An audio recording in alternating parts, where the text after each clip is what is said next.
Welcome to Business Class. I'm Steve Ekstrom from Learn Tourism, a nonprofit academy dedicated to advancing the tourism industry through innovative training and sustainable practices. Our mission? To empower travel professionals and communities with the knowledge they need to create meaningful, authentic, and sustainable tourism experiences. Ready to join us on this journey? Visit learntourism.org and start making a difference today.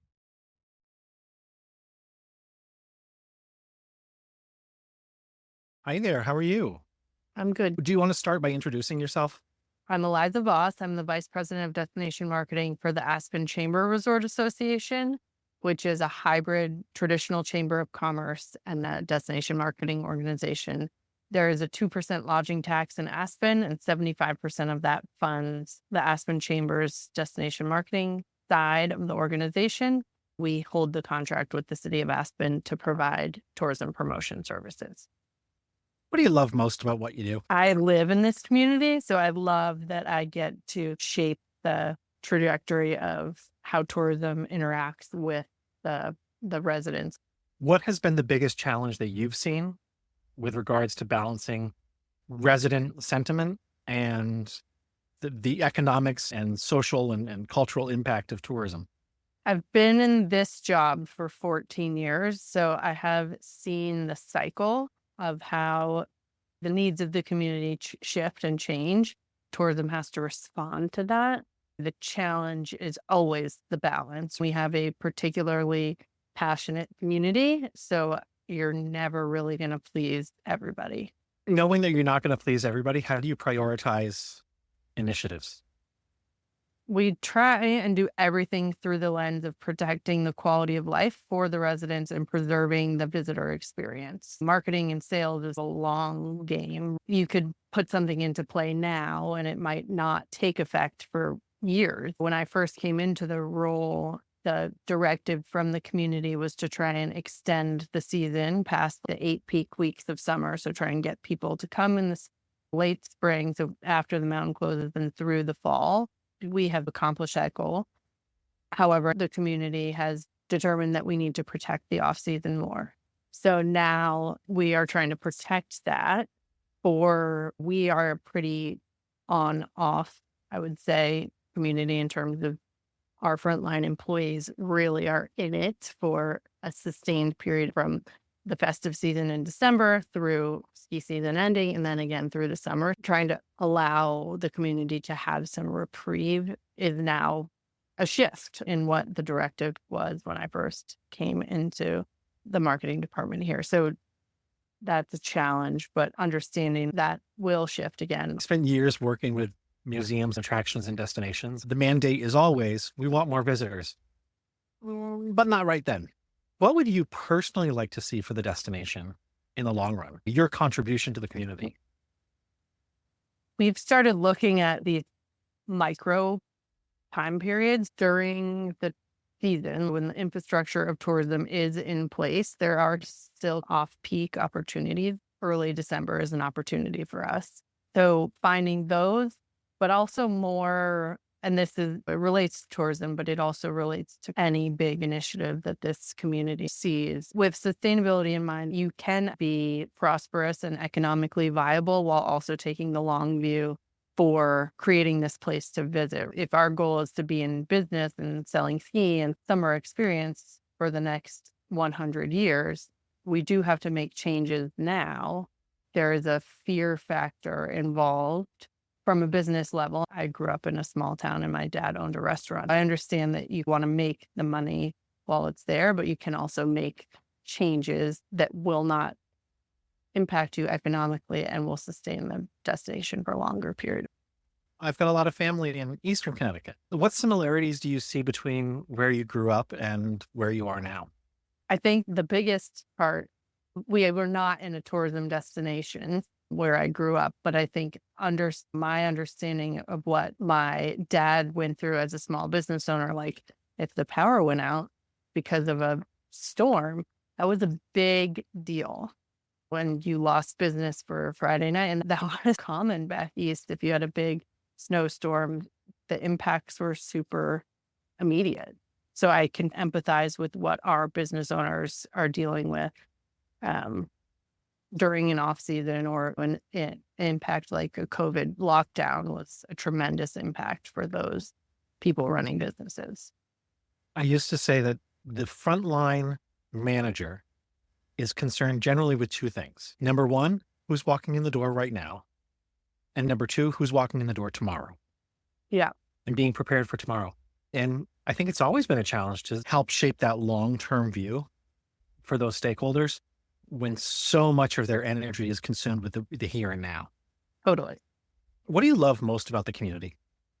I moved here straight after college and I came to ski basically. And I thought it was going to be a short term thing. The recreational assets are phenomenal, but really what keeps people here is the true sense of community. Walking, going for a hike and seeing a friend or even just an acquaintance, and the way people really take care of each other here, like a intangible benefit to living here, but that thing.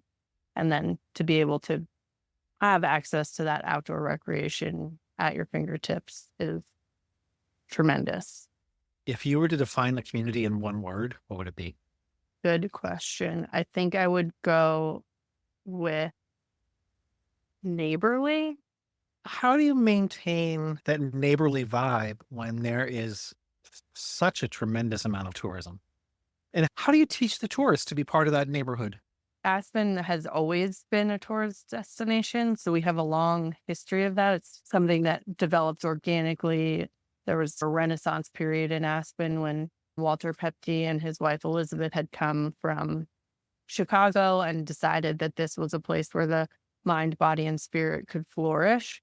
Their investment in the community, from developing cultural organizations to financial investments in redoing buildings, really set the stage to be able to welcome visitors. By that point, mining had passed and agriculture was still viable, but was on its way out as well. So tourism did come about just post World War II, and with many of the 10th Mountain Soldiers returning and implementing ski in various parts throughout Colorado because of their experiences in World War II, allowed to set the stage for tourism. It's been here forever. It's part of our roots.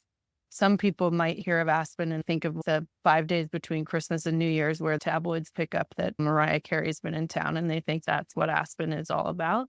And then they come here and see that does happen, but it is a sliver of the pie. I think that's part of my job, to try and tell the story of Aspen and convey the values the community holds to the visitors. We have a fairly high return rate of visitation, and that speaks to the fact that people may come for one reason and discover something else beneath the surface. When you were growing up, what did you want to be as an adult? I wanted to work on a cruise ship or like a yacht. I wanted to be a stewardess on a yacht. Did you ever get to try it? I did not. Would you still want to try that? I think I have lived in the mountains for long enough that I don't think I could live away from the mountains. There's no large enough bodies of water in the mountains to work on a yacht. True. What do you look for when you're choosing where you're going to go on vacation? I love going to other small towns. When we vacation, it is often in a beach town. I don't surf, but we end up always in these small surf towns because it's the partner to skiing, being a good steward of the place you're visiting. Surf towns have that true connection to the natural landscape while also offering good food and amenities. I've spent the last 3 winters in Mexico, visited plenty of beach towns. I'm not a surfer myself. I'm not athletic, let's face it. But I've noticed some parallels between those types of communities and the mountain communities. That is that the people who visit like it for what it is and recognize their responsibility to help keep it that way. How do you attract more visitors that share your community values? Therein lies the crux of my job. From a purely mechanics standpoint, you can now target people based on their interests in a digital marketing realm. Another tactic we're using is looking more at psychographics versus purely demographics. Another thing we're trying to do from a public relations standpoint is we have quite a lot of headline events Let's say the Jazz Aspen Snowmass Labor Day Festival, that is what I would call the big shiny event that everybody's aware of. Behind that, the organization Jazz Aspen Snowmass is also providing music education in our schools.